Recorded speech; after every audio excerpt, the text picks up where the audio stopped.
farms from Marais. That suited me fine. I knew from past visits there were good Jewish restaurants in that neighborhood. I remembered having a corned beef sandwich in one, but I couldn't remember the name of the restaurant. It was nowhere as good as the Carnegie Delis, or even Goldberg's in East Hampton. The thought of one of those sandwiches on good rye bread with mustard and pickles made my mouth water. I booked a flight for the following morning, and by noon I was checked in. The hotel turned out to be small, only about 20 or 30 rooms. My room was more feminine than I was used to. Flowered wallpaper, ruffles, curtains, and drapes. But the bed was roomy and comfortable and the bathroom sparkling. What more did I need? How about Rosalind being there with me? And Rosalind is his wife who died a year or so ago. I took out the notes I'd laid to the people Sarah Jane had given me. There were 4 names, 3 women and 1 man. Rachel Garnier, Chantal Badeau, Haley Sanford, Florian Lagarde. She hadn't told me much about her past relationships with them, just that they were the few with whom she was still in touch. Rachel and Haley were American girls. Rachel had married a Frenchman, had 2 children, did not work. Haley had remained in Paris after studying. She'd gotten jobs in galleries and eventually opened a gallery of her own. Chantal Badeau was a Parisienne. She'd married a guy from a banking family who was loaded, and now led the very comfortable life of the French upper class, far different from her days as an art student. Florian, also French, was gay and lived alone. He had been at the Cordon Bleu with Oakhurst and was now a working chef. Oakhurst is the guy who was murdered. Sarah Jane had said she would call them to ease my way. That was fine with me, but I told her not to go into detail, just say that I was a private investigator working for her father. If they asked what it was about, she was to tell them that I would explain when I saw them. My reasoning was simple. Sarah Jane had told me these were old friends, but she'd been reticent about how much any of them knew about her relationship with Tony Oakhurst. I also didn't know if they were even aware of his death. It had no doubt been in the papers over here because he'd been something of a celebrity, but it would probably have been buried in a small column somewhere, certainly not worthy of a splash. At any rate, I thought it might be to my advantage to see their reactions when I spoke to them. My first call was to Rachel Garnier. I introduced myself and asked about seeing her. She said she had nothing planned for the day, that she was waiting for her children to come home from school.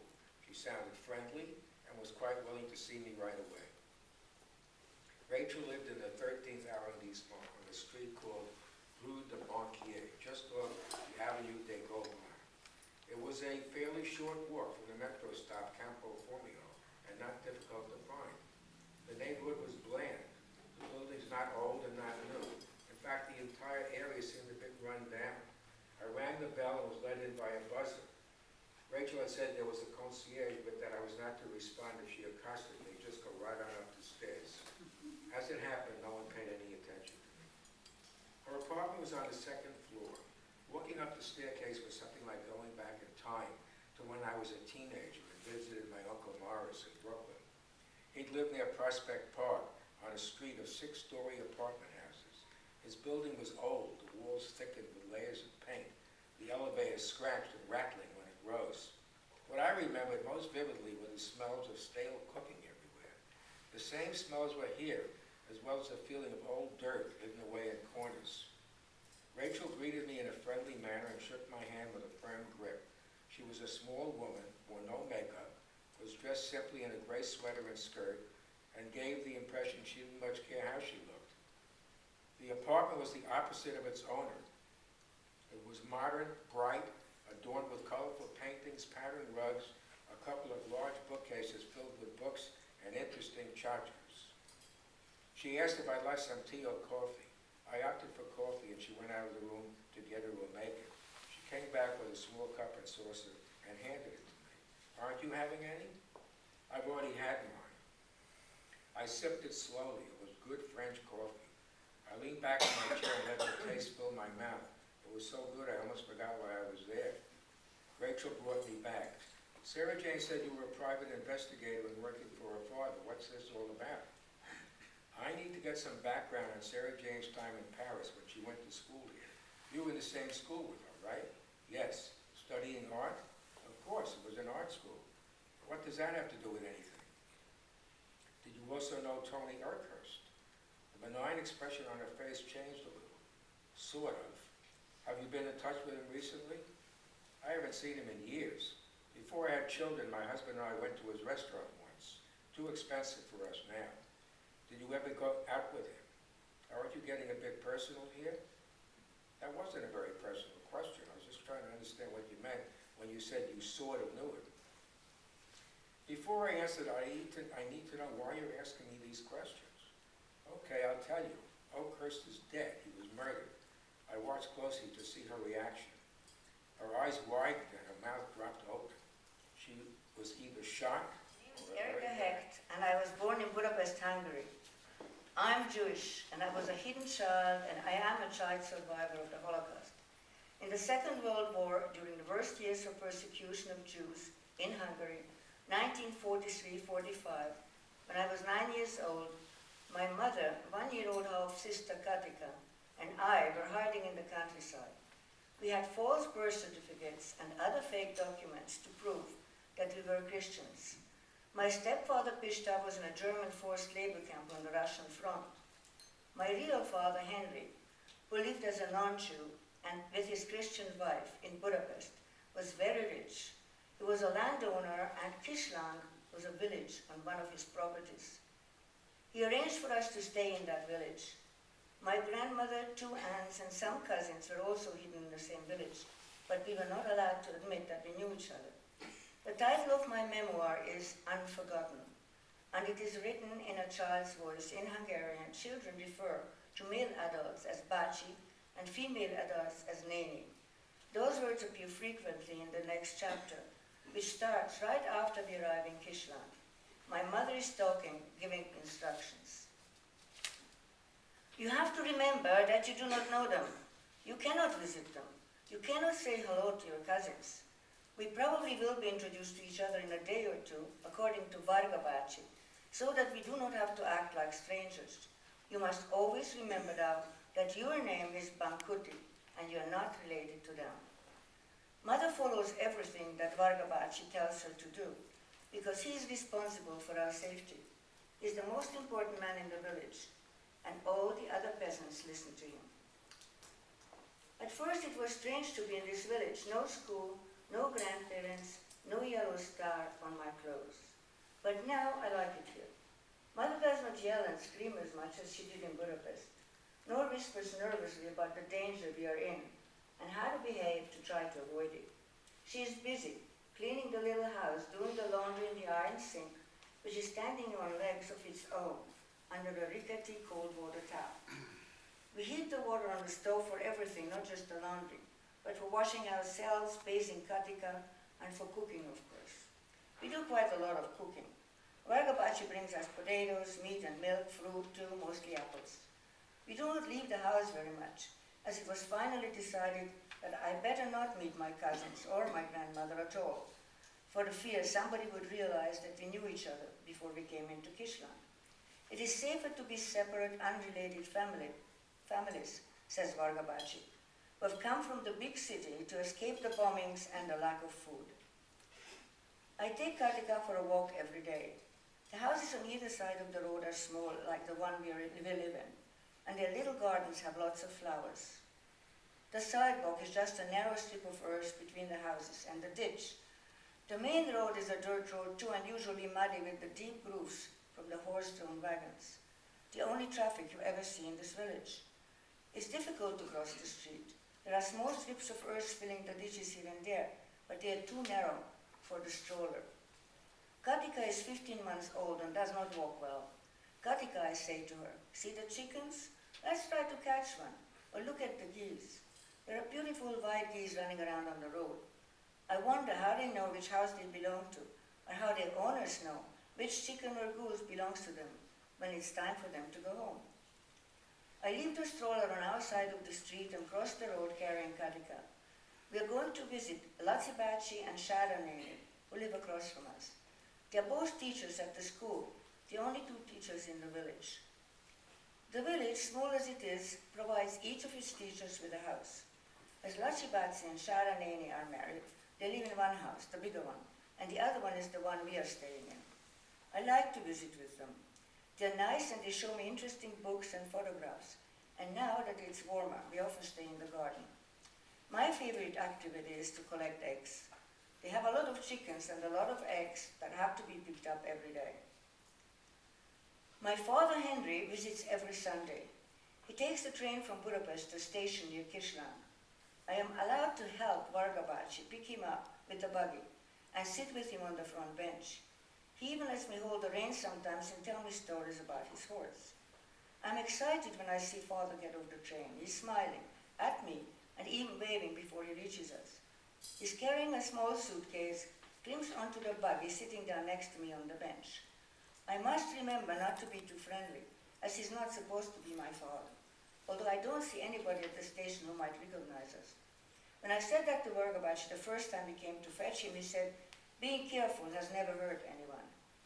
So I try not to jump all over my father and sit quietly between him and Vargabachi. I know what comes next. Father opens the little suitcase which he's holding on his lap and takes out a package. It's cigarettes from my mother. Next he lifts the newspaper which covers the rest of what's in the suitcase and shows the content to Vargabachi. The first time I saw that the suitcase was full of money, I was surprised. Mother explained to me later that Father was paying for all of our expenses, including the upkeep of his own mother, his sister, Aunt Haiti, and my father.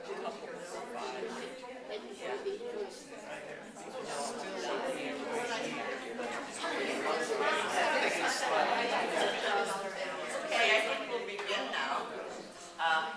I'm Mary Jane Meeker, and I found the Ashawagh Hall Writers Workshop, let's see, 32 years ago. And now I'm retiring. And there's a wonderful woman who's going to take my place, and I want to introduce you to Laura Stein.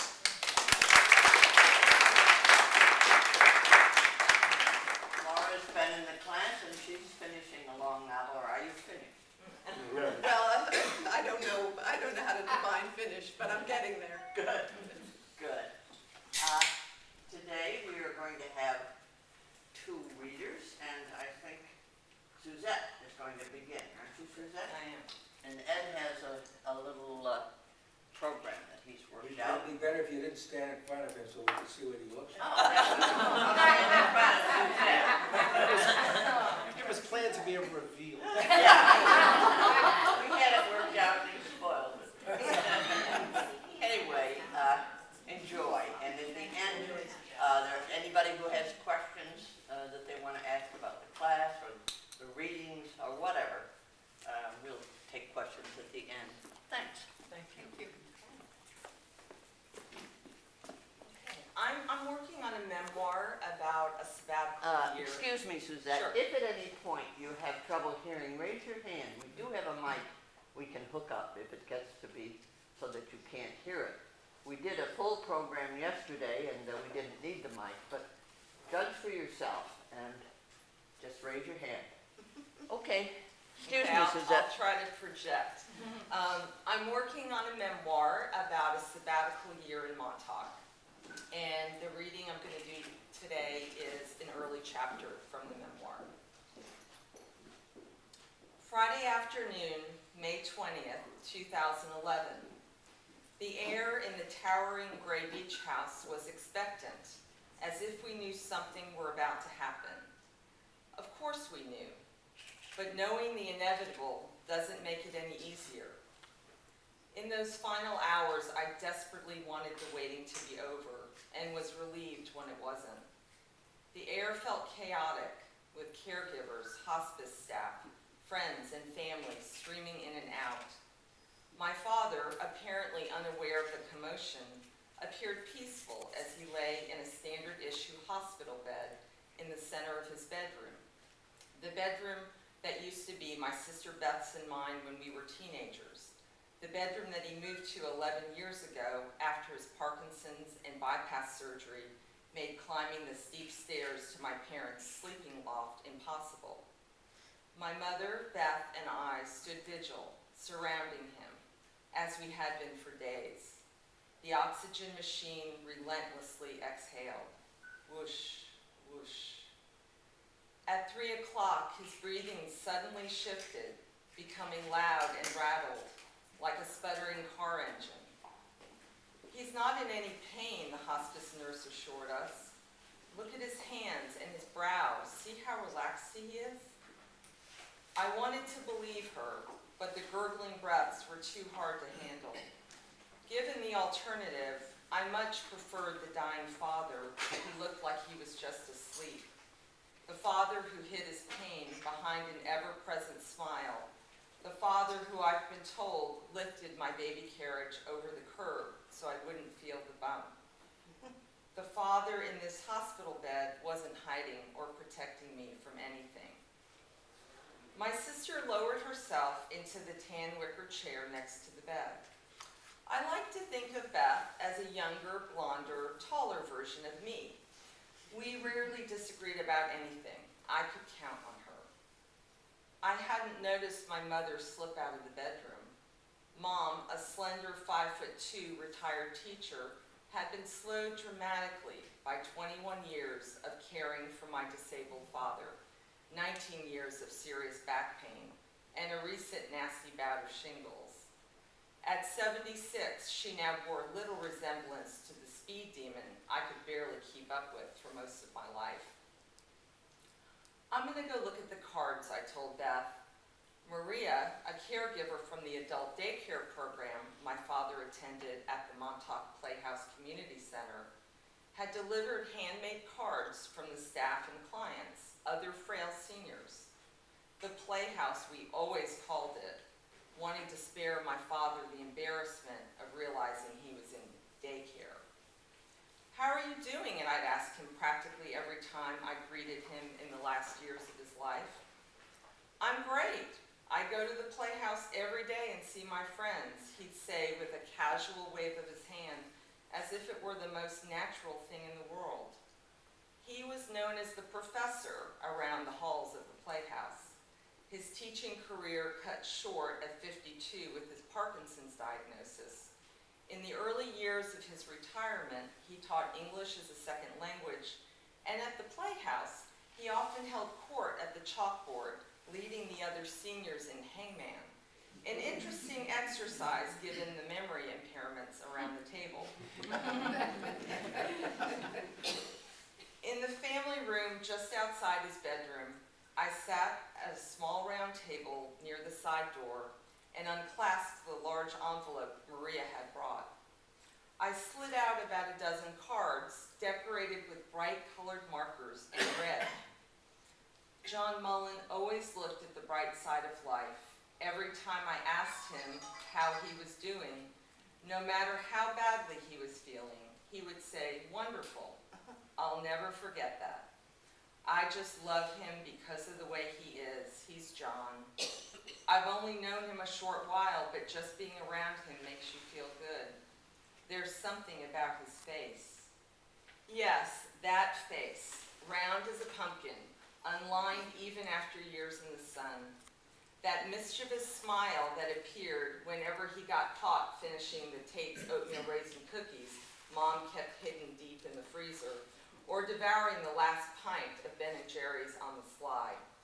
Oh, that face. I could still hear his breath rattling in the next room as if he were building momentum to take off. I remembered the hospice nurse saying earlier, "He's already left the building." I read a few more messages. I count myself as the luckiest person for knowing him. He's one of a kind. He never says a bad word about anyone. I love him. I miss his smile and his company. He's my friend. I hope he gets better soon. I looked up when I heard a knock. Someone in a brown uniform was at the door. "Package for Cecilia Mullen," the man said, laying it on the ground and turning away.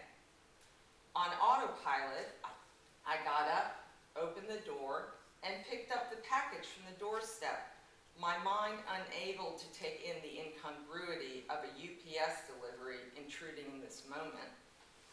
Maybe we should have plastered a sign across the front of the house. "Come back later, person dying inside."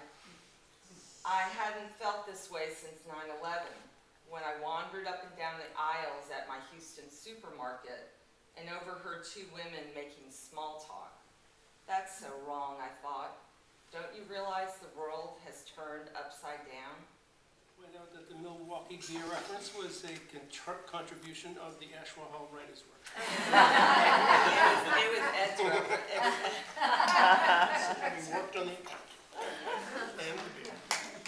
I'm going to, with Mary Jane's permission and collusion, change the format a little bit for my reading. Here's the reason. What we do, and this is our third year, and it gets bigger all the time, and better feedback, and it's really cool. And what we all try to do, as Suzette just did, is take our most polished piece from usually the past year's work and read it. And half of the people in the audience are usually related or friends, otherwise on our side, and then the rest are strangers. And then you get to listen to fiction being read or writing being read, which probably isn't as usual for you as it is for us in sort of the business. So what I would like to do is not read you. I have, you can't sell a book on library property. But I could show you what they look like so you recognize them at bookend or online. These are two of my novels that have been reissued as online paperbacks. There's my credentials. When we meet in the attic in Ashawagh Hall, there are usually 15 or so of us at the table, and we are all serious writers. You know, some are older, some are younger, and you know, it's fiction. It's everything but poetry and screenplays. It's all prose, really, prose. And when we listen to each other's work, we listen critically, not negatively necessarily, but as other writers, in thinking of ways that it's not working or that could be sharp or something like that. And it's a different mindset than listening to the music, you know. So instead of reading to you an excerpt from any of my work that I know is polished and works, chapters and excerpts and so forth, I have a story that I'm unhappy with. And I've been working on it for quite a while, and I'm going to read it. And I want you to go click and listen to it as if I want to give you an experience of a workshop. So you sit at the table with us and listen to this with a mind to tell me afterwards, I don't want to hear what sucked. But what you don't, you know, there's something wrong with it. You know, they're a little flat. I'm not worried about the writing. There's content and there's story and there's stuff in here that I'm not sure of. And I need the help. And so as long as I've got you here, this is what we're going to do, whether you like it or not. I'd prefer to hear your story that is perfect or complete. Well, to the naked ear, this will seem so. Could we have for a moment? I also give you a choice of 3 titles, and I'll give you one right now, then I have the other 2 later. Could you talk a little louder? No. I'm calling it Leaving Brooklyn. And it's 15 pages, but there's a lot of dialogue, so it's really only about 10 pages. Just when Jane, maybe for good, her parents flew in from Atlanta for Thanksgiving, but really to see 3-month-old Sasha and the 2 older kids, and to check out what Cobble Hill Garden Apartment translated to in reality. They stayed through the weekend and got the basic tour, saw the Manhattan skyline from the Brooklyn Heights Promenade, imbibed the Marrakesh atmosphere of Atlantic Avenue shops, cafes, galleries, saw a Saturday morning play at the Children's Theater. Sunday morning, while Maya was driving them to JFK for their flight home, James did breakfast for the kids, a bottle of formula for Sasha and pancakes for Angela and Jamal. who said he wanted Grammy syrup on his. James asked Angela, what's he mean? Angela said, he thinks it's Grandma's face on the bottle. 2 days later, their thank you note arrived like a mail bomb. Dad thinks a dark cellar is no place for tots and an infant. Please try to find a house somewhere with clean air, trees, and good public schools. We'll help you swing it. Swing it, James knew, meant giving them the down payment on a mortgage. No small offer. He said, it's not a dark cellar. She said, it is to them. A lighting designer, he means no side windows, James, and he hates track lighting. They don't live here. Tell them thanks, but no thanks. We can look, can't we? Why? We only just moved in. What happened to how much you love it here? I do, you know I do, but you also know if we could have afforded more space in the West Village, I would have stayed there in a second. Brooklyn is what the village used to be and is no more. Who said that? The Times? Maybe NPR or the Realtor. I just mean how much I like it that all kinds of real people live here, not just fat cat asshole hedge funders. Artists, musicians, writers, actors, dancers, potters, craftspeople. You don't have to sell me, James. We moved here, didn't we? But most real people I know would jump at an offer like this. We walked you to the LI hospital to have Sasha. 2 short blocks. Longshoremen wishing us luck. How great was that? Where else are you going to get to make memories like that? Read my hand. She held up 3 fingers. Angela, Jamal, and Sasha makes 3. The 3rd child takes you out of the city. Who said that? Everyone says that. No, they don't. Maya. Maya says that. I don't say that. Nobody we know says that. Only your parents say that. Face it, baby. Cool as it is, in another year, this place is going to be too small for 5 of us, garden or no garden. We'll divide the front room and get the girls' bunk beds. And after that, the school tuitions alone are going to murder us, even if I'm back working and even if we go parochial. Let's burn that bridge when we come to it. It's an amazing offer, James. Don't I know that? We at least owe them the respect of seeing what's out there. Fine, listen. I'm not against buying a house, Jesus. What do I know about living in a house? But we really fit in here. We're where it's at. Since when are you so hip? I'm not. It's the mix I like. All God's children free to hang here, do their thing regardless. Please don't say follow their passion. I'll scream. Do you want our kids to come up in the real world or some privileged ghetto? I came up in a privileged ghetto, in a house. Not everyone gets to claw their way out of the primordial ooze like you and my father. I know, I didn't mean. For the next couple of months of winter weekends, they packed the kids in the car with snacks and electronic distractions and went house hunting. Realtors showed them houses on both shores of Long Island, in New Jersey, Westchester, and Rockland counties, Lower Connecticut. James said, just the names give me hives. Oyster Bay, Dobbs Ferry, Cost fucking Cobb, Mamaroneck, Cobble Hill is okay? I never use it. Damn it, I want to live where anyone can live. Anyone who can afford it, James. With 3 kids in school, we cannot afford to stay in Brooklyn. I'll quit working for the city and join a law firm. Be sure they handle divorces. Page break. On the last Sunday in February, they found the house. A very solid, large, lovely, humanly priced brick and wood Dutch colonial on a tree-shaded corner in the Birchwood Lake area of New Lyons in Westchester. 4 bedrooms on the 2nd floor, 2 more and a 3rd full bath in the finished attic. Big sloping yard. Maya declared, oh, James, this is my dream house. James fell for it too. He also liked that New Lyons was a small city rather than a town, village, hamlet, or other quaint-sounding suburban gated enclave. It had good public schools and wasn't a bad train commute to Manhattan. His social qualms were appeased by how the Birchwood Lake Realtors Association was organized to keep the area's neighborhoods racially balanced. Meyer asked if it was real world enough for him. He said yes, and excited they agreed to the terms, wrote a check, and agreed to wire the required deal holder first thing Monday morning. That night back in Brooklyn, Maya sat reading the Sunday paper on the couch. Sasha was asleep in her crib in their bedroom.